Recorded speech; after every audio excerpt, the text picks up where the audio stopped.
नमस्कार सभी ई मित्र कियोस्क वाले साथियों। तो आज हम बात करने वाले हैं 2025 के नए सर्विस लेवल एग्रीमेंट यानी कि एसएलए नियमों के बारे में, जो सीधे सीधे हम सब के काम पर असर डालेंगे। तो चलिए फटाफट समझते हैं कि आखिर ये हैं क्या। यही सबसे बड़ा सवाल है ना, कि क्या हम इन नए नियमों के लिए तैयार हैं। देखिए, मैं भी आप ही की तरह एक कियोस्क चलाता हूँ, तो मैंने इन सारे कागजों को अच्छे से पढ़ा है ताकि हम सब मिलकर समझ सकें कि अपने बिजनेस को बचाने और आगे बढ़ाने के लिए क्या करना जरूरी है। अच्छा, तो सबसे पहले बात करते हैं उस नियम की जो सबसे जरूरी है, मतलब मिनिमम ट्रांजैक्शन का नियम। यकीन मानिए, ये हमारे कियोस्क को बंद होने से बचाने के लिए बहुत बहुत जरूरी है। नियम एकदम साफ है।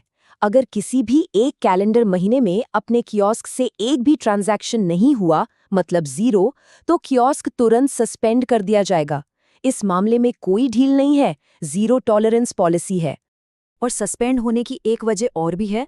अगर लगातार, ध्यान दीजिएगा, लगातार 3 महीनों तक हर महीने 30 से कम ट्रांजैक्शन हुए, तब भी कियोस्क सस्पेंड हो जाएगा। तो मतलब यह है कि हमें काम को लगातार चलाते रहना होगा।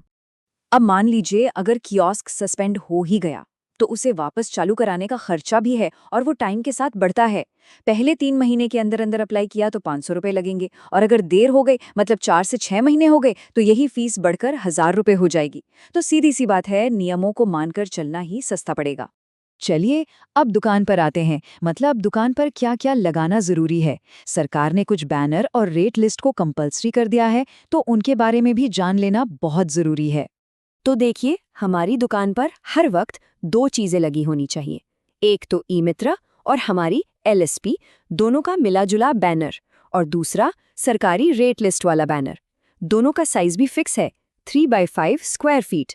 और हाँ, सिर्फ लगाना ही नहीं है, इनकी फोटो खींचकर पोर्टल पर अपलोड भी करनी पड़ेगी। इस बात को तो एकदम गांठ बांध लीजिए। अगर कोई चेकिंग हुई और दुकान पर वो सरकारी रेट लिस्ट नहीं मिली ना, तो हर बार 1000 रुपये का जुर्माना लगेगा। सीधा और साफ नियम है ये। जो लोग नया कियोस्क खोल रहे हैं, उनके लिए भी एक बड़ा बदलाव है। अब कियोस्क एक्टिवेट तभी होगा जब हमारी एलएसपी सही बैनर के साथ दुकान की फोटो खींचकर उसे जियो टैग कर देगी। मतलब बिना इसके तो काम शुरू ही नहीं हो पाएगा। अब बात करते हैं इंस्पेक्शन की, यानी कि जांच पड़ताल की, और ये समझते हैं कि इसमें हमारे लोकल सर्विस प्रोवाइडर यानी एलएसपी का क्या रोल रहेगा। वैसे तो हम सब जानते ही हैं कि एलएसपी क्या है। ये वही कंपनी है जो हमें ट्रेनिंग देती है, टेक्निकल सपोर्ट देती है। अब ये हमारा इंस्पेक्शन भी करेगी, तो इनके साथ अच्छा तालमेल बनाकर रखना अब और भी ज्यादा जरूरी हो गया है। ये एक बिल्कुल नया नियम है। अब से एलएसपी को हर 2 साल में कम से कम एक बार हमारे कियोस्क पर फिजिकली आना होगा, मतलब दुकान पर आकर जांच करनी होगी। तो हमें अपनी दुकान को हमेशा एकदम तैयार रखना है। तो चलिए, अब तक जो भी हमने समझा उसे एक बार जल्दी से दोहरा लेते हैं।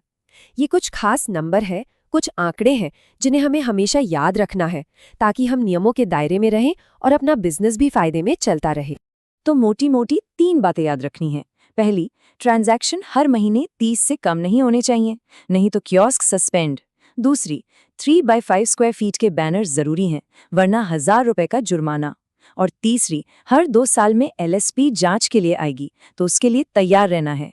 और आखिर में बस एक बात, हो सकता है ये नियम हमें एक चुनौती की तरह लगे, थोड़ी मुश्किल लगे, पर क्या हम इन्हें एक मौके की तरह नहीं देख सकते?